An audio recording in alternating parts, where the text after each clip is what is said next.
Hey everyone, it's Jennifer Clark. Welcome back to Gen Zen TV, where we put the soul back into solutions, one answer at a time. We offer you practical, intuitive advice for everyday living. Straight Shooting Me is here lined up for you to answer some questions.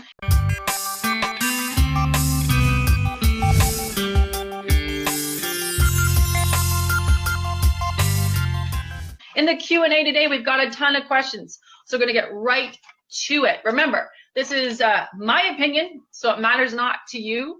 I do use intuitive information, though, plus my risk management and really smart brain to help people strategize, map, and understand the weird and the wonderful. So here we go. So Jessica Kathleen has emailed me, and she's on the path. She's dedicated, and she's made a couple leaps and bounds in her own risk-taking. She's moved a couple times. She's gone off the beaten path, done things a little differently than most people, and she's having anxiety issues. And again, she's getting pressure from the outside world about, hey, what are you doing? That's not normal. And having a sort of an ongoing anxiety issue. So anxiety is an unmet need. Anxiety is classic, no matter what anyone tells you. It's a feeling of being unsafe in the world. So anytime we do any kind of tracking on the medical intuition, anxiety will track back to a part of you at a younger age, usually 0 to 10, that has felt unsafe. So Jessica, first of all, I've read for Jessica in the past, so I'm not being totally brilliant here because I know her history. It relates to your parentage. It relates to your dad. Your parents' divorce, parents' marriage, and the feelings of you feeling unsafe in the household, whether it was dad's yelling, dad's behavior, dad's energy, maybe he was sort of a grumpy bear all the time, and there's young Jessica, totally sensitive, totally open, and not understanding the environment. So she feels unsafe at home. Her home environment imprinted on her. I'm sure her dad loves her. I'm sure your mom loves you. It's got nothing personal to do with your parents. It's the environment they created that created sort of a destabilizing force that is imprinted on you, locked in your cellular memory, and continues to work with you throughout the ages as you grow up. And it gets triggered at similar times of taking a chance, feeling alone, feeling lonely, or feeling you're out there by yourself.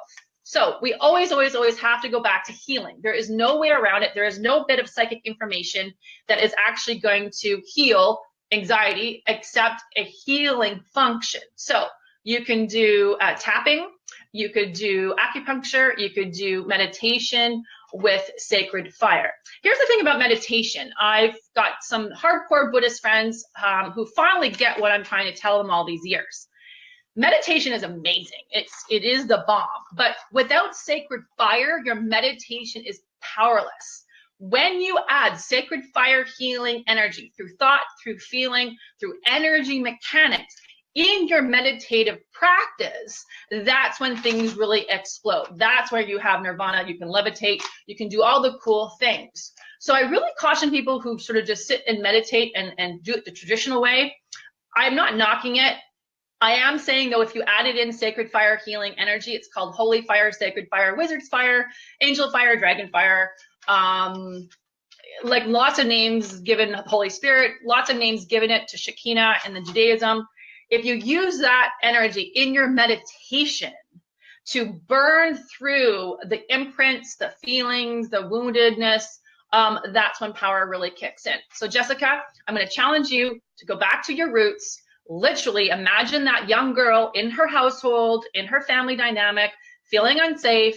Flood her with purple fire healing energy, which is the violet flame, while you're breathing, while you're in a meditative space.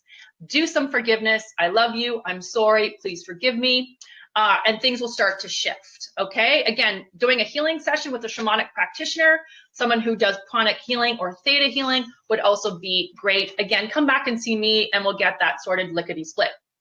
Jose wrote me a question about how do you know when to trust in the divine and sort of not stress about action and the doers and feeling overwhelmed by people who are louder and perhaps more stronger on social media or networking. Well, I'm of two minds of this. It's always trust. It's always trust the divine. It's always a faith-based walk. It's always follow your intuition, trust your gut. but there is an action-oriented energy to that. So, you know, as someone who is trained in business, who was trained corporately, I'm lucky I come in strong to the metaphysical world, and I bridge the worlds really well. And that's why I do so well in the world, because I'm physically on the planet a lot of the time. I'm more grounded than I'm not. I can, you know, write an email. I can be on social media, have a TV show. You know, I had a radio show for 15 years, TV show for 3. I can stand and speak. A lot of naturally born gifted healers and psychics are just so scared. They're afraid of being criticized, ridiculed. They're afraid of stepping out in their power, being rejected. So, you know, I always tell people it's always a faith-based path, but I also think you have to get off your ass and do something about it. So whether that's read a book, you know, work on your shadow, clear any blocks to public service, get a Facebook page, you know, network, volunteer, those are still physical outward actions. So I actually believe in both. Jose, I know you as well. I've had the opportunity of reading for you before. You've already been given what to do. So I would just follow that really good plan you were given and trust that, you know, the universe will meet you in the middle. All right. So hopefully that answered your question. Maureen asked me about her 15-year-old daughter, Christy. Unfortunately, Christy had a very difficult event happen with a bunch of boys and a bunch of girls that left a really difficult imprint on her. At this point, Christy being 15, and you know, 15-year-olds know everything. Who didn't back then? Doesn't want to get any healing, doesn't want to take any advice to talk to a therapist, a counselor, or go to a healer. Well, Maureen, here's the thing. 15-year-old, I mean, I can't even take my 5-year-old somewhere when he doesn't want to go. So 15, even, you know, more fire, more will. The law says anyone 7 or older has free will. So past 7, you got to sort of allow and trust that she'll find her way through it, while encouraging her, as you have been doing, to seek out help or to find another way through it. I'm seeing yoga, girls yoga or young people yoga being excellent. I actually have someone in mind in our local community that could help. Her expertise is actually young women being traumatized through some sort of event. And the other thing I think you should do is try to see if she's open to getting Reiki.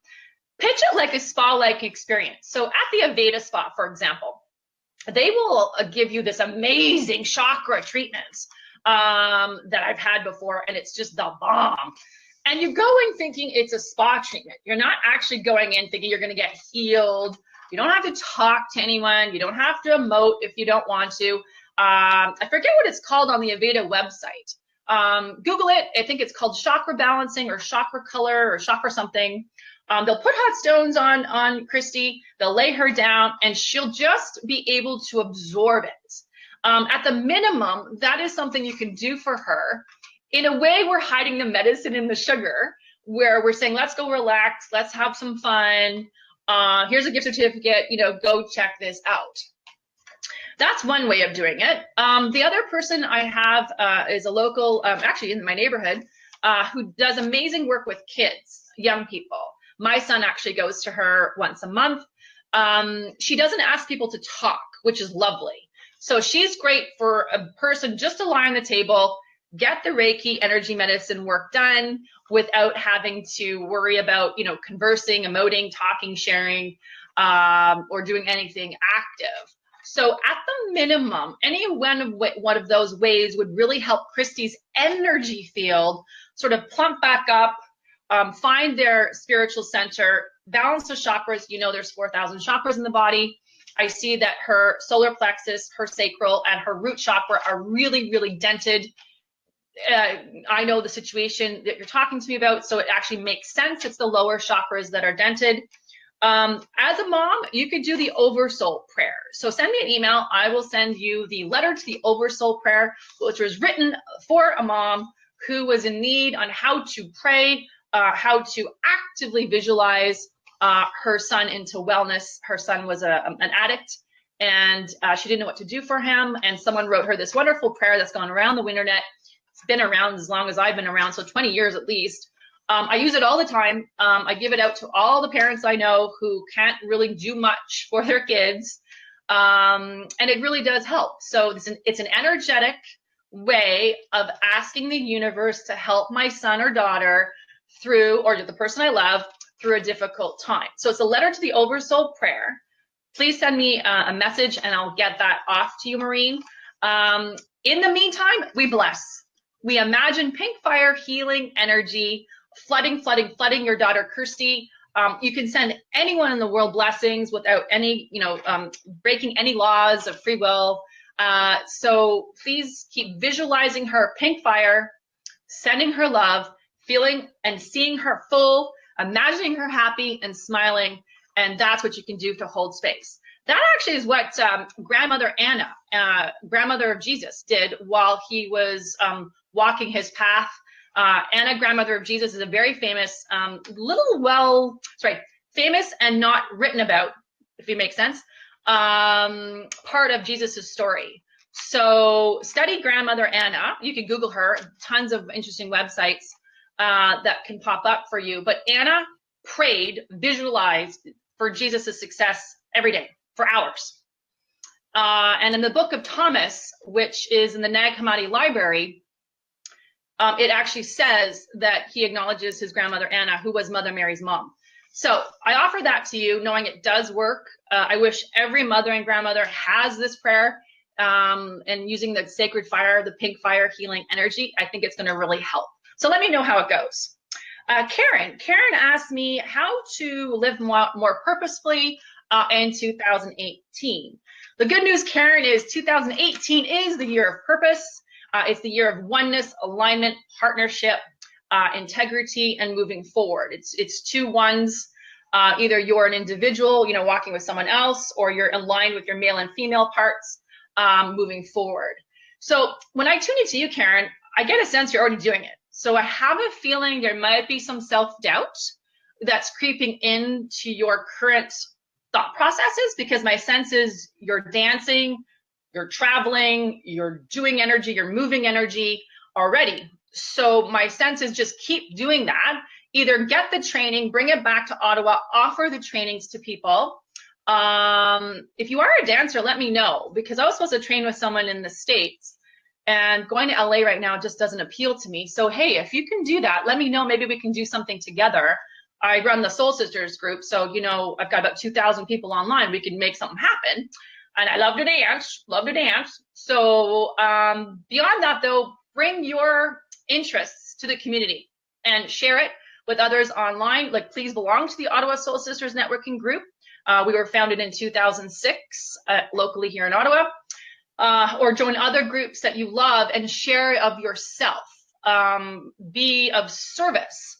The prayer for you, the mantra, if you prefer, is let me serve and show me the way. So that is the master prayer. That is the prayer of the warrior. It's the service prayer. It's saying every day belongs to you, creator, the higher, whatever you believe it to be. I also think that you would benefit. There's a really good book called Live the Life You Were Born to Live. When I had my TV show, the cover was always on the channel, because I was talking about this book over and over and over again. So it's a book by Dan Millman that calculates your birth number. And, in 8,000 readings, it's really never been wrong. Parts of it might not resonate. Certainly, you get a little chapter of your own frequency or life path number. And I have referred to it over and over again over the last 20 years for myself, reviewing parts of my shadow of me that have been articulated in the book. So I think for someone who's on the path, just go to chapters, grab the book off the shelf, and again, bring your calculator or your phone. You'll just need to do some math, basic math about your birth date. And I think that'll be very useful to you. Otherwise, stick to what you're doing, share it with the community, set the intention that every day you pray, you ask, you intend, let me serve and show me the way, and then pay attention to opportunities. Say yes, step forward, step out, take a risk. That's where we're being called. All these light workers, all these crazy cool people in our community, we're really being pushed to be in action.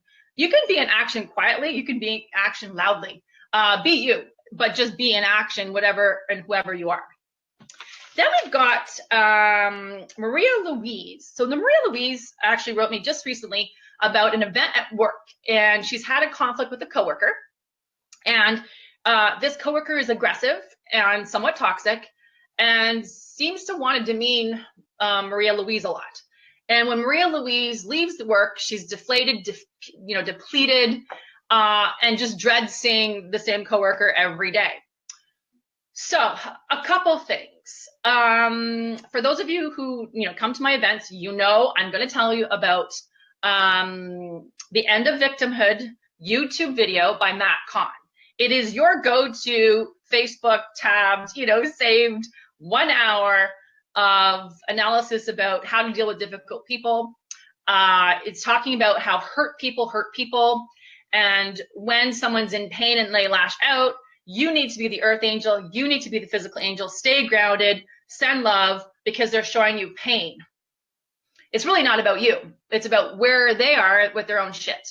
So Matt Kahn, one of my favorite teachers, he's actually going to be in Toronto May long weekend at the Hay House Live event. And for the Soul Sisters and for the Angel Ascension students of mine, you can know we're all going down to see Matt Kahn. I'm going to try to jump on that bandwagon to see Matt and other people like Gabby Bernstein and I forget who else is on the lineup. Check out Hay House Live Toronto. We're going to be coming into Ottawa on the train and sort of sitting in Matt Kahn's energy. I think he's one of the best in the world. Happy that he's coming to Toronto. His YouTube channel, though, is amazing. Please, please, please check it out, Matt Kahn. I forget what it's called, Divine True Self or something like that. But if you Google him, you'll see it. The particular episode I want you to watch is The End of Victimhood. Again, it's an hour episode, but he's funny. It's well worth it. I've gone back to that so many times recently, especially when people are being dicks to me. I have to stay rooted, stay grounded in who I am, trust that they're going through something, and love them anyway. How to love them back. Now, love at work, it's just humanity. It's just compassion. It's not romantic love. So, you may never like this person, but you can respect them as a human being. You can be civil to them at work. You don't plug into them. So Maria Louise, one, your angels are showing me you're an energy sensitive. You're an emotional intuitive that doesn't bring any of the protocols or the training to the game. So it means you're exposed. You're like this big love bug that walks around the world, this big bubble, and absorbing everyone else's crap. Well, if you have weight issues, if you have money issues, those are two signs that your emotions are in your body and they're not being processed. So we want to do some energy balancing, chakra balancing, grounding, sea salt baths, walking, earthing energy, yoga if you can do it would be great. Stretching, you can work with crystals, all kinds of things. Having said that, you need to protect your field. Again, tube of light goes all the way down to the center of the earth, all the way up to the center of the sky.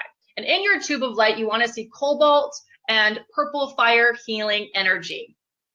You want to see that tube of light flowing like a pipe, like a pipeline, from earth energy to sky energy, heaven, whatever you call it, up and down, up and down. And the bubble is as long, as wide as your arms are. And you want to see it so that it's bright fire. Always want to see fire. If you believe in dragons and come to my events, I'm going to send some dragons in there to remove the clogs. But it's daily attention to the shield, and then daily attention to the clearing of it. So this was Jennifer Aaron's question. So I'm going to kind of do two questions at once. So Maria Louise, stay with me. Jennifer Aaron, you're up. So Jennifer Aaron is an intuitive. She's been labeled ADHD. Bullshit. Whatever. She is super sensitive. She is feeling a little off right now. Let's just be reminded that I believe Friday, March 2nd, is the full moon. So a lot of you guys are feeling destabilized. I actually get destabilized on a new moon. Full moons are great. I'm riding high. I'm happy today. I went for a walk, washed the car, put on my crown, looking like the princess that I am. and just having a great day. Other people are like holed up under their covers because they're feeling the moon's energy. My little guy, Liam, did not sleep well last night, woke up a lot. In fact, I was up at 1:11 a.m., sort of meditating, watching Netflix and all these kind of crazy things. And I'm like, oh my God, I just need to sleep. Please, dear God, let me sleep. But again, I'm not able to sleep. So meditation, prayer, intention, whatever way you call it, are all good things through those kind of crazy nights. But in Jessica Aaron's case, similar story. She's an energy sensitive, not protecting herself, feeling overwhelmed by other people's emotions, anger, frustration, fear. I think you're pretty. Like, I know this sounds weird. I think you're a beautiful woman, and I think lust. I feel a lot of lust energy in your energy field, which, don't get me wrong, every flower loves to be adored, but there is a negative to it as well, that I think you've got too much of that energy in your field. Either you're having sex with partners, you need to cut the cords. So for women out there, you create energy cords with a man for 7 years every time you have sex with them. There's a cost to it. Sex is one of the most holy experiences you could ever have with another human being. And as someone from the Magdalene line who knows about the tantric and knows about the sex shaman stuff, when you have that experience with someone, you are so godlike. And that's why people say, oh God, oh God, oh God, when they're orgasming. They're actually, their vibration is raising and raising and raising to the point where in that moment they are one with source. But you're merging with two people. So whatever crap this other person has, good or bad, right or wrong, you're actually looping into it. I remember I had a boyfriend when I was starting on the path as an energy sensitive who knew that, saw him for face value, beautiful man. I always love beautiful men. But he was a secret drug addict. I never knew until my back started to hurt, until I couldn't walk. There was a day I remember I was with him. He had to physically, lift me up out of the bed to place me on the couch because I could not get my legs to work. And I couldn't figure out, what is it? I'm healthy. I don't smoke. I don't drink. I don't do drugs. What is it? He went to the gym all the time. He exercised. We played beach volleyball together. When you're young, that's what you kind of look for. I couldn't see where the distortion was. Well, until I got some energy work done by a really good healer, they said I had an entity on my back, because entities love the kundalini of the spinal cord. You will always get entities usually on the back of the neck, back of the shoulders. Mine was lodged right in my lower sacrum. And I said, entity, how did I pick that up? And they said, you must be around drugs. And I said, no, I'm not. Not in my house, not my family. No. Go home to the boyfriend that night. And this was a long time ago. This is before I was married, before. And I mentioned it to him and he went white. Like, he almost threw up. And I said, oh my God, are you okay? He felt really bad because he could see me destabilized. Physically, he had to lift me up out of place to place. I was in pain. And he finally came clean and said, well, I've been using cocaine since I was about 16 years old. I still use it. I hid it from you because I know you're very clean and healthy. And I was kind of ashamed. And I'm like, boom. And I was so shocked. Never could see it in this person. Physically fit, like super guy, Superman. And of course I was sad, wanted to help him.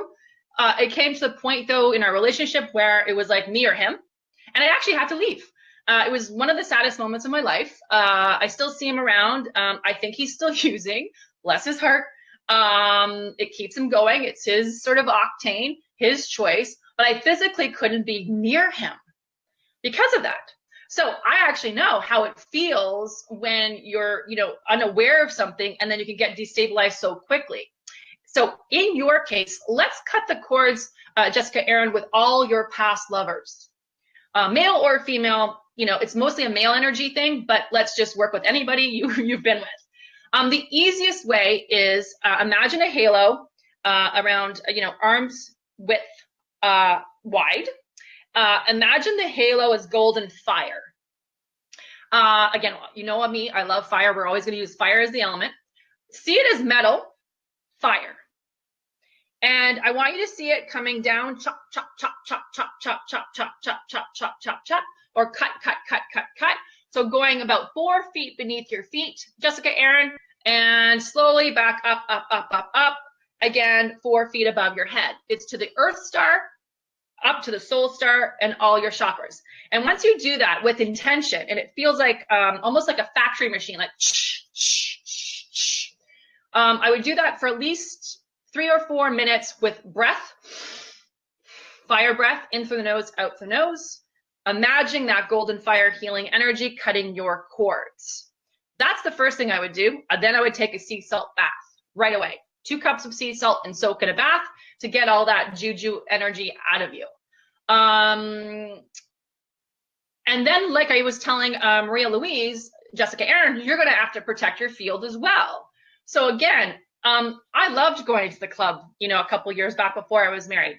I would go to places where it was so freaking dark. My friends owned the places that were dark. We just hang out in the rave community. I was sober, you know, non-drinking. They were doing other things. And I literally had to come home and wash my hair. They were in my hair. So I had a cost. There was a cost to me being involved in this community, which I still love and honor. But I know I have to go in protected. So it's like you need a hazmat suit. If you're going to go somewhere and you know it's going to be destabilizing, whether it's a mall, a concert, a classroom, some kind of group experience especially, you just have to bring your energy mechanics to the situation to keep your field clean and clear. So again, Jessica Aaron, I think it's a question of, 1, is there full moon coming up? 2, I think you got a lust energy or sexual energy that we got to clean up. Also, no, you can't cut love. So nobody, no healer, extraordinaire, guru, whoever and whatever, no one can cut love. So love is a frequency that stays. Human discord can be cut. There's a ton of free YouTube information on cord cutting. Just watch a video that resonates with you. You can also do it like this way, cut, cut, cut, cut, cut, cut, cut. Again, you want to sort of clean yourself or take a shower after a salt bath is preferred. But even if I had a difficult situation with you on the phone, I'd be cutting. You'd see me like this. You would see me doing this in my mind or over the phone, and then I would be sending you love. So immediately, if you piss me off, I would do the cord cutting, send you love, pink fire, I love you, I'm sorry, please forgive me. I love you, I'm sorry, please forgive me, over and over and over again. Because again, I don't want to be connected to that moment anymore. So you can get cut off, you know, on the Queensway, on the traffic. You can have a strange person kind of do something weird with you. I used to get it everywhere until I started cleaning up my field and making sure that my filters were as clean and clear as possible, so that when out in the world, I felt safe, that I was well received, that I was welcomed, or that, you know, that I would actually bump away from chaos, that chaos would go around me, that the car accident would be over there and not with me, that the crazy person would talk to someone else and not me. So when you start balancing your energy fields, you have 4 main ones, but there's infinite ones. Again, that's a whole other topic in of itself. You've got 4,000 chakras, and they all are fluid. It's all about energy in, energy out. When you give too much, you're not, you know, bringing energy back in. You need to cut cords.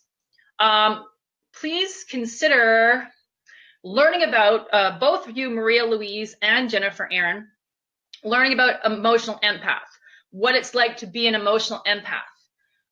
There's a really good book called Realms of the Earth Angels by Doreen Virtue. Don't worry about the word Earth Angel. The book actually has some really good wisdoms. Hay House University also has a lot of online classes on how to live in the world as an emotional empath. So I hope you guys got what you needed out of today. I'm missing one for Cass McQueen. Is Cass, are you online? Because for some reason I have your name down, but I don't have your question down. If Cass is online, can you type in your question? If not, I'm just going to do a reading for Cass. Let me just give a quick tune in. So there's something about you being sad about a lost opportunity, feeling like you're not doing something right now. Maybe you're not working, maybe you're not passionately living the way you want. The sense I get is that the hole is going to be filled by, you're going to start to feel better after the spring equinox, so March 22nd. And then by April of the next month, almost 30 days later, I see a job opportunity or some kind of passion project you'll be brought in on. So you're being asked to participate in something that makes you feel purposeful or passionate. So either it's a job, new job, or a community activity or group project that will make you feel more aligned and like you feel good about yourself. You're doing what you want to do. I have a feeling it's a job, so I'm curious to know if you don't have a job or if you're looking for a new job right now. So that one's for Cass. Sorry, I have your name down, forgot the question, and that's okay. Sometimes we just do a cold reading. So we've gone over a little bit of the time, but I want to shout out to everyone who's tuning in today. Thank you so much. Again, if you would like to work with me, love to see you at my meditation nights in Barhaven. The next one is Thursday, March 22nd at the Prince of Wales Manor from 7 to 9 p.m. Investment is only $20 at the door, and we'll be celebrating the spring equinox, a really good way to connect with the community on that day, actually. And then, of course, one-on-one sessions. So I do personal consultations, spirit readings, healing sessions, intuitive development coaching, one-on-one through in-person locally here in Ottawa, over the phone, or via Zoom conferencing for clients around the world. Hit me up at jenniferclark.ca. Yeah, Maureen, you're going to get a replay. Once we sign off, you'll be able to watch the whole show. So thanks again for tuning in to Gen Zen. Remember, when it's dark outside, keep the light on. And always, if you got a crown, wear it. Peace, and until next time.